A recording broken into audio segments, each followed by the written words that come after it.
Hello කොහොමද ඔය කට්ටිය සාධාරණයෙන් ලක්ක්‍රිප්ටෝ YouTube channel එකට පිළිගන්නවා. ඉතින් ඊයේ රෑ අපි දැක්කා Bitcoin එක S&P 500 එක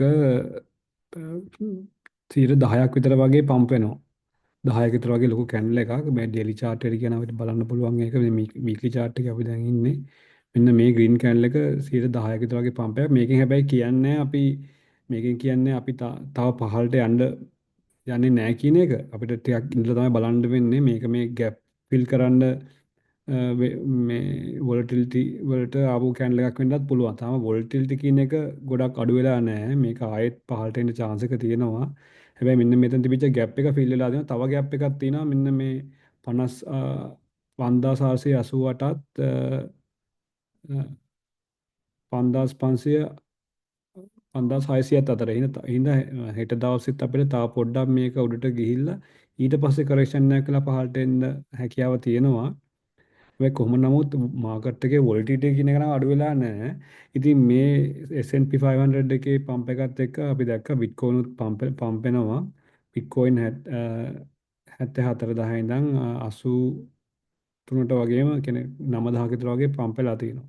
ඉතින් එහෙම පම්ප් වුණත් අපිට ඒකෙන් ඒක දැන් බුලිෂ්නස් කියලා අපිට කියන්න බුලිෂ් කියලා කියන්න පුළුවන්.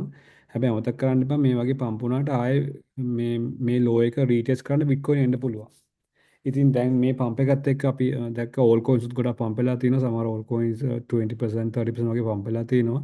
ඉතින් ඒක ලොකු පම්ප් එකක් කියලා බලාපොරොත්තු වෙන්න බෑ. මොකද අපි ඕල් කොයින්ස් වලින් අපි ගන්න බලාපොරොත්තු වෙන ඕල් කොයින්ස් වලින් අපි 10 times 20 times like 30 times වගේ 10 ගුණයක් 20 ගුණයක් වගේ හම්බ කරන්න බලාපොරොත්තු නැති හින්දා මේක 130ක මේ පොඩ්ඩක් පම්පුණාගෙන ලොකු ප්‍රශ්නයක් නෙමෙයි. ඉතින් දැන් බිට්කොයින් ගන්න බලන් හිටපු අයට පුළුවන් බිට්කොයින් ටික ටික ඇඩ් කරන්න.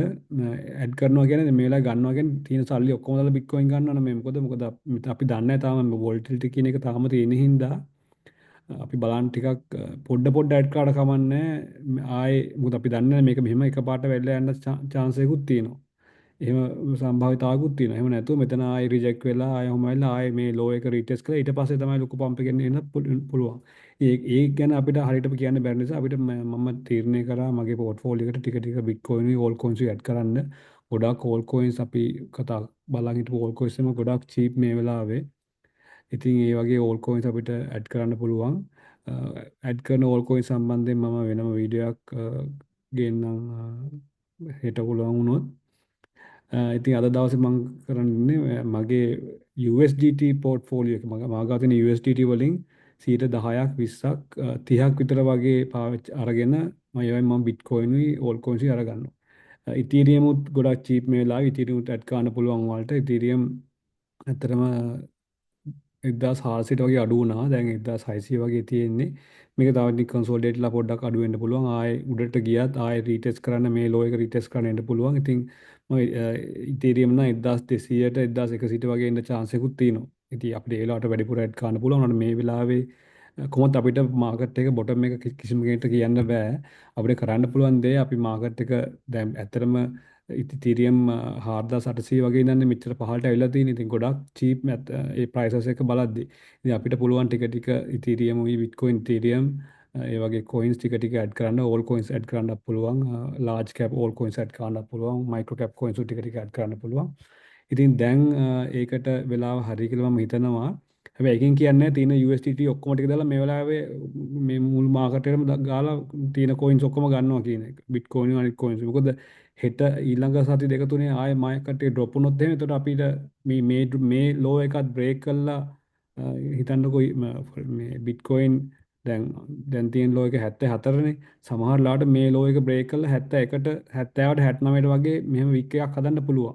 අන්න ඒ වෙලාවට අපිට වැඩිපුර ගාණක් අරගන්න USDT ටිකකුත් තියාගෙන තමයි පොඩ DC කරන්න ඕනේ. හැම වෙලාවෙම ප්‍රයිස් එක අඩු වෙනවා බලලා ටික ටික අපිට බිට්කොයින් උයි ඕල් කොයින්ස් අපේ පෝර්ට්ෆෝලියෝට ඇඩ් කරන්න පුළුවන්.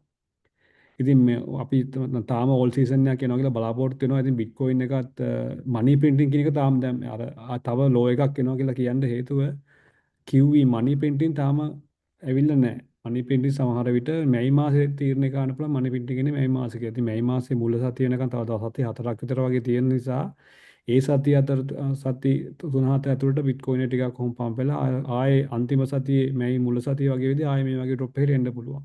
ඒතකොට ඒ ඩ්‍රොප් එකත් එක්ක ෆෙඩරල් රිසර්ව් එක මාකට් එක කියන්නේ S&P 500 එක තමයි මේක වෙනවා කියලා බලාපොරොත්තු වෙන්නේ. ආයෙත් ඉතින් මේක මෙහෙම මෙහෙම ගිහිල්ලා මේ ලෝ එක කිට්ටුට ආයෙ ආවොත් එහෙම එතකොට S&P 500 එක මේ ෆෙඩරල් රිසර්ව් එක කිව්වොත් එහෙම අපි ෆෙඩරල් රිසර්ව් එක අපි මනි ප්‍රින්ට් කරනවා QT නව quantitative tightening නවත්තලා QE පටන් ගන්නවා කියලා ඒක බුලිෂ් නිවුස් එකක් කරනවා ෂෙයා මාකට් එකට. ඒතර ෂෙයා මාකට් ස්ප්‍රින්ට් කරලා සල්ලි දානවා කියන එක කරන්නේ එතකොට. ඒ බුලිෂ් නිවුස් එකේ ඉඳන් මාකට් එක එතන ඉඳන් ලොකුට පම්ප් වෙන්න පුළුවන්. ඉතින් මම විශ්වාස කරනවා මේක ආයි ඩ්‍රොප් වෙලා මේ ලෝ එක චෙක් කරන්න එයි කියලා. එහෙම වුණ නැත්නම් අපිට අපි බලන් හිටියොත් අපේ නිකන් USD එක අපි හෝල් කරන් ඉන්නවා විතරනේ මුකුත් ගන්න නැතුව ඒ හින්දා තමයි දැන් DCA කරන්න පටන් ගන්න ඩොලර් කොස්ට් ඇවරේජ් බයිට් කරන්න පටන් ගන්න. ටික ටික පටන් ගන්නවා කියලා බිට්කොයින් ඕල් කොයින්ස් උයි ලාර්ජ් කැප් ඒ වගේ තමයි බලන් හිටපු මේ වොච් ලිස්ට් එකේ දාගෙන හිටපු කොයින්ස් ටික ටික අපිට ඇඩ් කරන්න පුළුවන් අපේ පෝර්ට්ෆෝලියෝට. ඕකේ ඔය විස්තර තමයි මම කියන්න තිබ්බේ. එහෙනම් අපි ඊළඟ වීඩියෝ එකෙන් හම්බෙමු. ඕකේ see you.